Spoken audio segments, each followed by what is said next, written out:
the Lurie Flower Garden created kind of our first natural prairie. And now you realize all over the world, cities like Berlin are doing habitat crossovers. Michigan Avenue is not a habitat crossover, it's a kill site. So it's like dry. How do the bunnies get across? Or rats, we all need, it's all part of the life cycle. How do they get across? So anyway, it's beautiful to look at. These are communities of plants. If any of you garden at home and you've had problems, look at Roy Diblick's books called No Maintenance, K-N-O-W, No Maintenance Design. He will say you can't just plant plants in your garden, you have to plant them in communities. Okay, the third person was a landscape architect who's worked on a lot of the beaches and wetlands. That was Echo Cruise 1. Echo Cruise 2 was, here's this one. It was these people. Oh, sorry, over here. So what is this? It's an aerial view of the Great Lakes region. And two people, UIC professor Claire Lyster, who was a co-editor of a book called The Third Coast, A Prelude to a Plan. Her way of creating art was to create a book with a series of maps, metacartography, that compared. So here we see the Pacific coast, from northern Seattle down to southern California. Here is the Atlantic coast. Guess whose coast is longer? The third coast, which is the shoreline of all the Great Lakes. And then in the study, we realized that 50 million people live in this region, the biggest cities being Chicago, Milwaukee, Detroit, and Toronto. And it actually has, wait a minute, the fourth largest economy in the world, after United States, China, and sorry, maybe it's Japan, it's close. But this is important. How many people who live in Chicago know this, are proud of it, and would fight for it, right? We need to realize where we are. And so there's the watershed. So you can see that it actually is like the puzzle in that earlier student made, that all that water drains into those glacier lakes. And then this is the flow of the water, how it flows.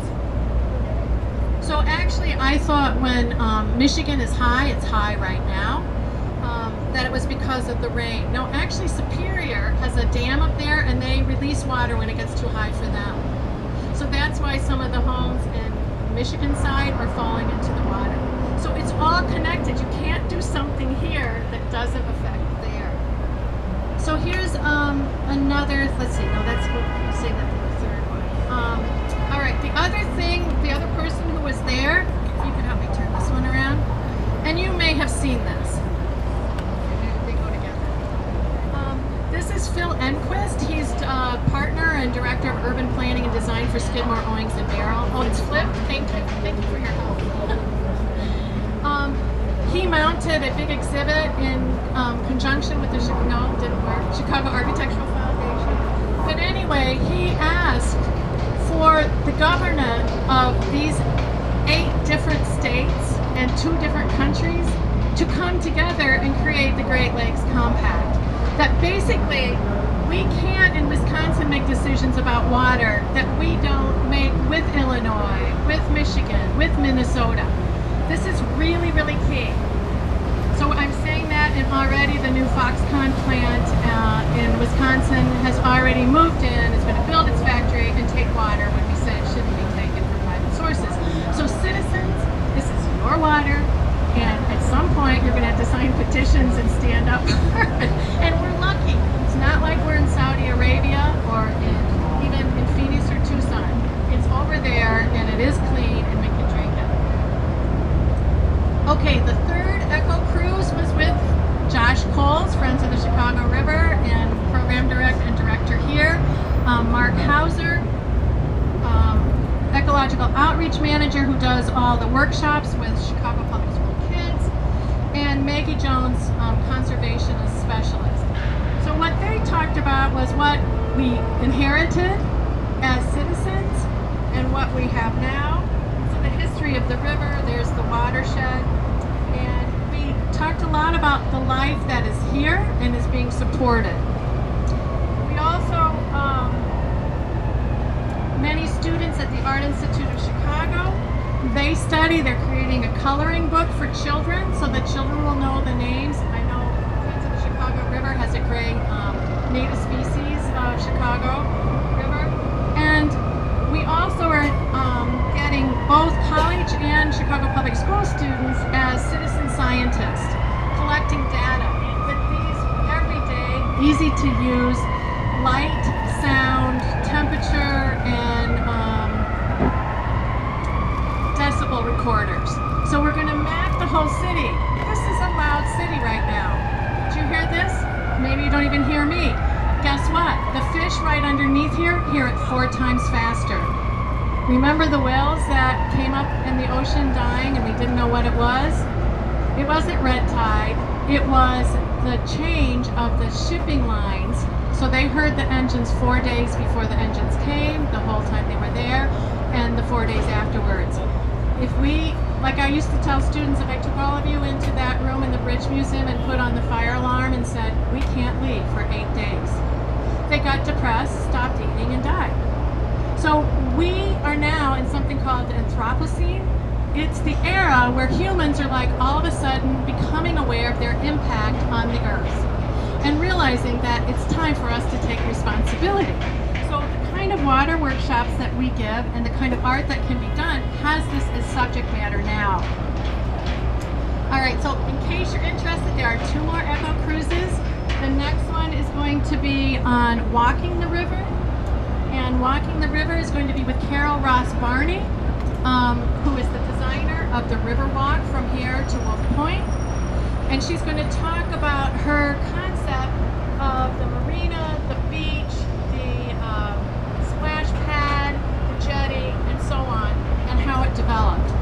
We also will be meeting with Chloe Gurin-Sands of the Metropolitan Planning Council, who is very aware of development north and south, and there is their book, Our Great River Chicago, kind of their summary of how we're going to move forward. So we're going to be talking to them, and also Eric Lennerson about sound walking and the place for nature and for education along the river walk. When is that walk with Carol? September 11th is the, and look for Chicago Line Cruises. They're the only one who are offering these. So what we have done since the Green Roof website, let me go quick here. Students at the Art Institute, and I can give you the link to all of these, have created, using City of Chicago data, green building along the river. So you can see which buildings are using less energy. And that is great until we look at the source of that energy. Until the source of that energy is all non-renewable, we are still not hitting our mark. This is called the Wiki Watershed. This started in Delaware. It's going across the nation. You can, as citizen scientists, report point source solution. You can say what happens if it rains 4 feet like it did in Hawaii. What will happen to our cities? And it will simulate it. And it will show you ways to alter the city so that there can be better stormwater management practices. I think it's up there in the watermarks. You'll see people taking the parking spot, and that is used for the fire hydrant. So when the fire truck comes, it could just squash water filtering plants just once in a blue moon. Right now it's paved, so there's no water filtration. And how many square feet that would offer to the loop to help with stormwater management. It also shows parking lots that instead of just parking cars and making money for an individual would filter the water. So these are ideas. Now back to the plants. This was part of, wait a minute, here was life on the river, and I'm almost done. Okay, on the river, this is us swimming when we used to swim in the river. Which ones are the zooplankton, the fish, and the phytoplankton? Anybody? Oh, zooplankton, fish. Zooplankton? Phyto. Thank you, Heather. I planted her. Okay, exactly. So, actually, the phytoplankton in the ocean produce 30% of the world's oxygen. You can look at our forested areas, but actually 70% of all the oxygen in the atmosphere. Now, if the phytoplankton do the zooplanktons eat? Nothing. So this is what you're seeing now. Here is the Great Lake Michigan. The zebra mussels came first as an invasive species. My children used to cut their feet on them because they were really sharp. Well, this is where they came, but guess what? A bigger invasive species came called the Asian quagga mussel. Look at where it is.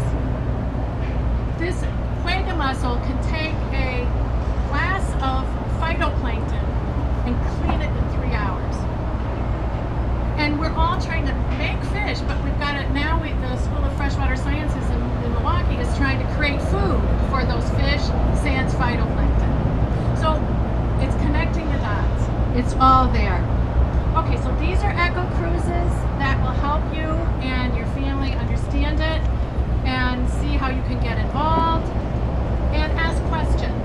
So we're going to have a little Q&A near the end. I just want to make sure I have the last couple things I wanted to say.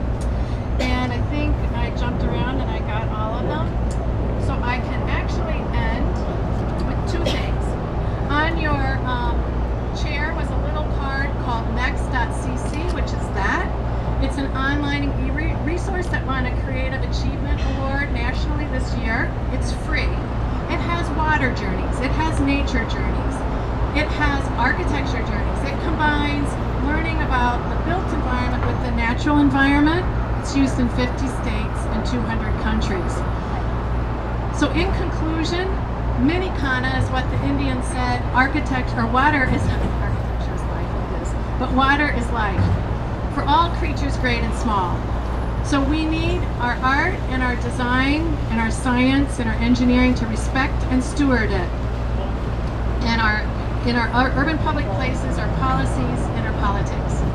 So that's it. You've been great and a hot audience. Thank you. Are there any questions?